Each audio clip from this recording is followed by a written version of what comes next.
Iya. Anak orang utan yang diperkirakan berusia 2 tahun inilah yang akan diserahkan warga desa Sepaso Timur, Kecamatan Bengalon, Kabupaten Kutai Timur, kepada Balai Konservasi Sumber Daya Alam atau BKSDA Kaltim. Nggak apa-apa.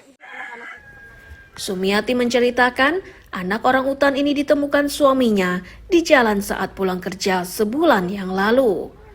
Awalnya, sang suami hanya ingin memingkirkan orang utan yang duduk di jalan tersebut.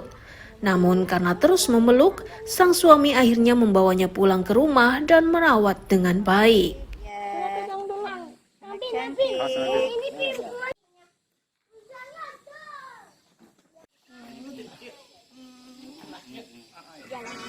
Kemarin bapaknya tuh pas pulang kerja, dapat di tengah jalan, terus disetopkan mobil itu, disuruh nyebrangkan. Tapi kok dia meluk terus, nggak mau lepas. Ya sudah, dibawa pulang ke rumah, dirawat. Pokoknya itu dikasih susu, pakai pampers.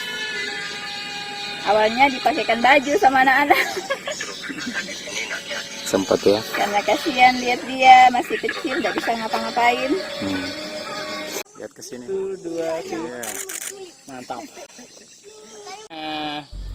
Dokter hewan dari pusat rehabilitasi memastikan anak orang utan betina itu kondisinya sehat.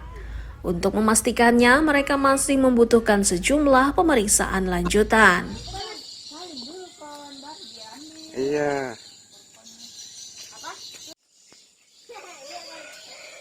Gigi, terus ada selaput lendir yang mata, itu nggak dehidrasi. Dehidrasi. Terus untuk cek microchipnya juga nggak ada, sama kelaminnya. Kelaminnya betina. Betina ya. Kondisi kesehatannya gimana? Ya, Kondisi kesehatannya? bagus. Bagus ya.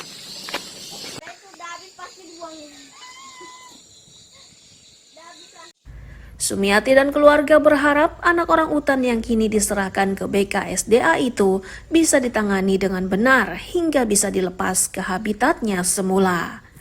Amir Hamzah dan tim liputan melaporkan dari Kutai Timur.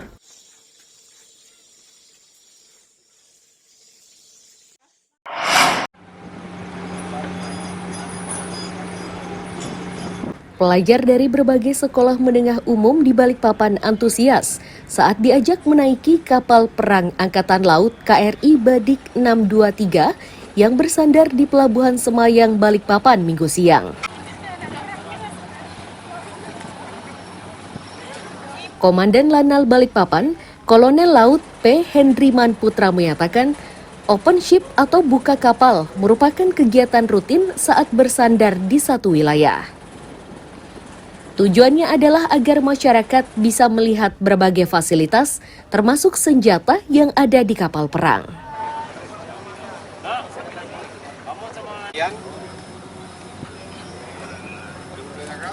Beri kesempatan untuk melaksanakan open ships dan joy sailing, itu rangkaian kegiatannya. Untuk open ship sendiri, itu merupakan kegiatan yang sangat rutin dilaksanakan oleh KRI pada saat kita sandar di satu wilayah. Jadi kalau kita berlayar, kemudian kita sandar di satu wilayah, kita akan melaksanakan open ship. Tujuannya adalah, seperti yang istilahnya open ship, berarti membuka kapal ini, dalam arti bukan membuka bangunannya, tapi membuka fasilitas kapal KRI ini untuk dilihat oleh masyarakat.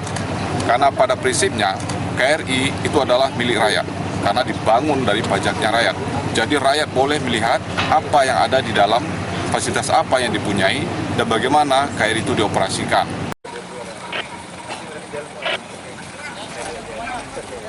Bagi pelajar, melihat dan mengenali kapal perang merupakan momen penting. Mereka tidak pernah bosan meski sudah beberapa kali melihatnya dari dekat.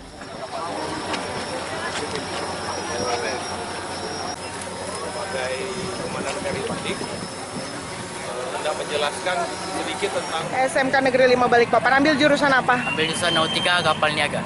Oke, ini perasaannya bisa naik kapal perang KRI Badik ini seperti apa? Bisa mengenal tentang alat navigasi dan mendapatkan materi yang lebih jelas lagi. Oke, jadi materi di kelas sesuai dengan apa yang ada di sini ya? Betul. Oke, perasaannya gimana nih? Ya senang-senang aja. Senang ya. Ini udah baru pertama kalinya atau udah sering nih naik kapal seperti ini? Udah 2 kali. Sudah 2 kali. Oke, bisa ceritanya apa nih? Katanya jadi angkatan laut.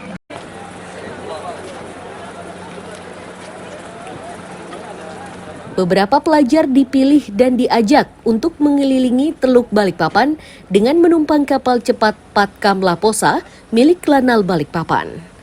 Amir Hamzah dan Riani Mantini melaporkan dari Balikpapan.